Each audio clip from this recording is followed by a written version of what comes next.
Oceania was at war with Eurasia. It was always at war with Eurasia. That's what I would be saying if Big Brother was watching. Hi, I'm Michael Everts, and you're watching Fit to be Read. Today I'm reviewing George Orwell's timeless classic, 1984.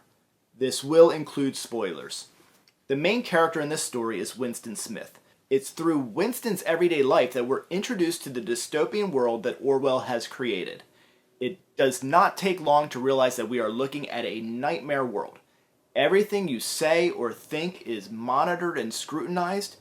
Even your unconscious body language can betray you. You must think, act, and feel as the party expects. INGSOC, this is a word that's derived from combining English and socialism. It's the totalitarian ruling party of Oceania, led by Big Brother. There are three main principles of this regime or INGSOC. One is doublethink. This is the process by which you can have in your mind two competing or opposite ideas at the same time. This is convenient in case your emotions, which you feel or most especially what you know, conflicts with what the party wants you to know. For example, if you were at war with East Asia, and you know it, and the party announces you're at war with Eurasia, and have always been at war with Eurasia, you must not only believe that, you must also hold on to the thought that you were aware of the incorrect idea that you were ever at war with East Asia, in order to recognize that the thought was incorrect and to banish it. Because of course, you've only ever been at war with Eurasia. The next principle, Newspeak, is the official party language. This appears to aspire to conciseness and efficiency of words and syllables. An example of this would be replacing all of the adjectives for warm, hot, cold, very cold, frigid, with uncold, plus cold, double plus cold, etc. And the third INGSOCian principle is the mutability of the past, an understanding that the past is determined not by actual events, but basically whatever the party says it is. Pretty much the ability to viscerally deny reality. So Winston works in the Ministry of Truth, and for the most part his job is the mutability of the past. He's expected to alter records that conflict with the party ideals or to further the propaganda of the party. The party uses these principles to oppress the population. Now the population is split into three distinct classes. The top of the food chain is the inner party. This is the most trusted party loyalists, basically the ruling class. Then there's the outer party, pretty much the government workforce. And then the proles. These seem to range from lower middle class down to the destitute and the forgotten.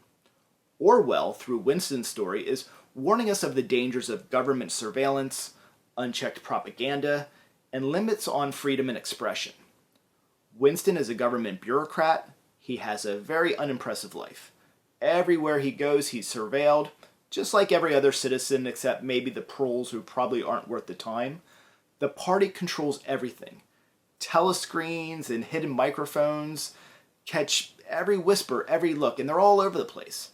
The party manipulates history, facts, and even thought. Sex and individually are oppressed and regulated, and then thought crime is probably the worst of all offenses. Winston is basically frustrated and fed up with the party. He begins to secretly write down his thoughts in a journal, and the more his discontent grows, the more he takes chances with his behavior. He exchanges not so innocent glances with a party member, O'Brien, who he assumes may actually be part of the Brotherhood, and that's a group that defies the party. He also arranges liaisons with a coworker, Julia, who he initially feared might actually be a spy for the party. Throughout the novel, we get indications of this heinous world. Children are taught to spy on and betray their parents. People fear that even deep in the forest there might be microphones listening to them. Party members use entrapment techniques to lure out potential dissenters. Winston is eventually ensnared by this entrapment as he and Julia have let down their guard and have confided in O'Brien their mutual hatred of the party. Eventually, Winston and Julia are seized by soldiers and they're taken to the Ministry of Love. Here, Winston is tortured mercilessly.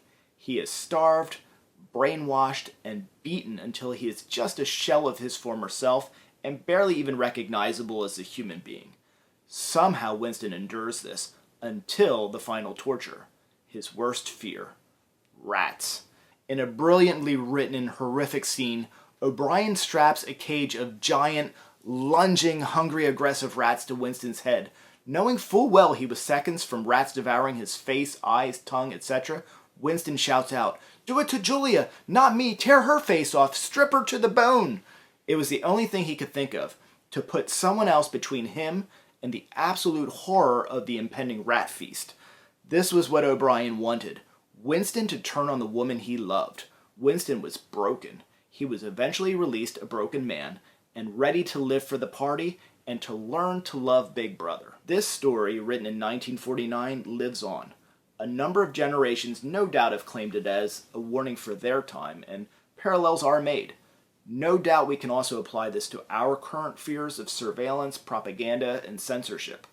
Every time we hear an attack on science, or a politico, or an ideologue placing their uninformed opinions on the same platform of legitimacy as facts, the warnings of this novel resonate. For me, one of the most profound elements in this story is the kids playing as the thought police. Ascribing these values to children, innocent children, makes the ideas more poignant. It was not uncommon for children to relish denouncing their parents to the thought police.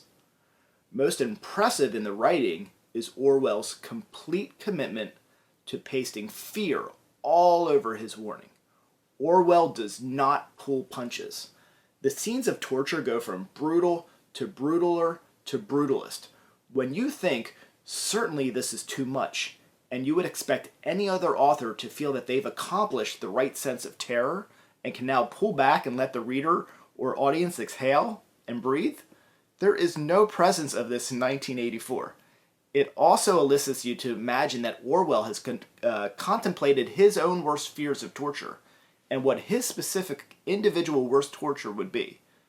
Identified it, sat with it, felt the discomfort and let it brew in his mind. He must have to have been able to write the final quarter of this book. That is an impressive and a respectable feat and effort by a writer, in my opinion. 1984 is, and forever will be, fit to be read. Thank you for watching today. I'm Michael Everts. This is Fit to be Read. Please like, please subscribe. Please click the notification bell. I will be posting new videos every Thursday at 1 o'clock, and maybe even more frequently than that, but certainly on Thursdays at 1 o'clock. So please look for that new content, and please comment below and be part of the discussion. Thank you.